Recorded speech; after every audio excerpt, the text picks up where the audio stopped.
Tattooing dates at least as far back as the Bronze Age. A 5,000-year-old body found in a European glacier had several tattoos on his skin. Archaeologists have even uncovered what they believe are Stone Age tattooing instruments, sharp bone needles and clay discs containing mineral pigments.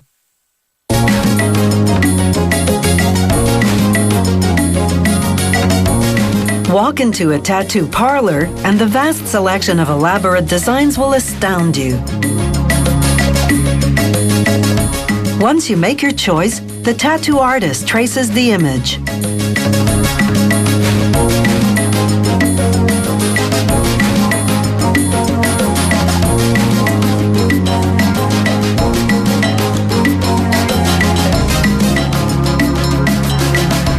Next, he places the traced image on carbon paper and retraces the lines. This creates a carbon outline of the tattoo on the reverse side. The artist will use this blueprint, as it's called, as his guide.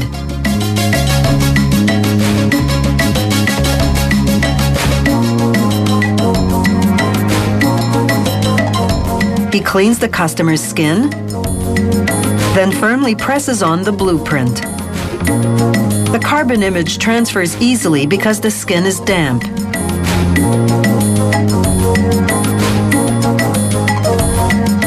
Now it's time to construct the needles. Most tattoos require 2 needles, one to make the outline of the image, the other to shade and color it in. Each needle is made up of as many as 20 smaller needles. The artist aligns these small needles in a jig, then solders them together onto one end of a steel rod.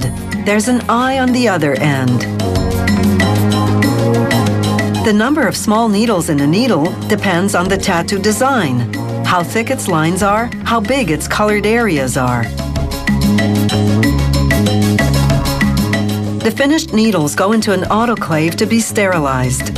That takes 20 minutes at precisely 170 degrees Celsius. The tattoo artist uses that time to assemble the tattoo gun. After cleaning the frame with rubbing alcohol, he installs the motor called the coil. When an electric current runs through the coil, it oscillates the needle at up to 50 times per second. Once the 2 needles are sterilized, he takes the one for outlining, called the liner, and slides it into the tattoo gun.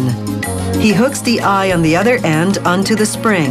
As the spring moves back and forth, it moves the needle up and down. The tattoo artist stops and starts it with a foot pedal, like a sewing machine. Time to tattoo. He turns on the power supply to 10 volts and dabs the needle in the ink cap. The gun sucks up the ink. Some petroleum jelly on the skin helps the needle glide more easily. He begins by tracing the lines of the blueprint.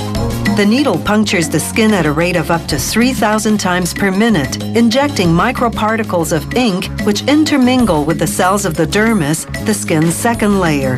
The artist continually wipes away the excess ink to keep his work area clean. After finishing the outline, he reapplies petroleum jelly. This seals the pores of the skin and prevents bleeding. Then he changes to the other needle and begins shading and coloring the image with a back and forth movement.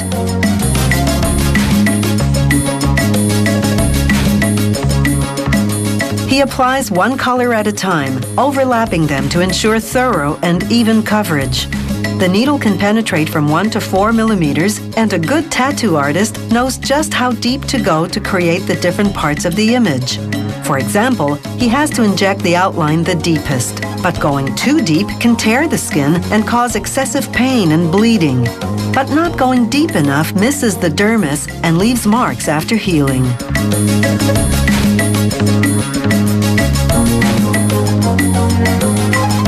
The cells of the dermis are remarkably stable, so tattoos last a lifetime.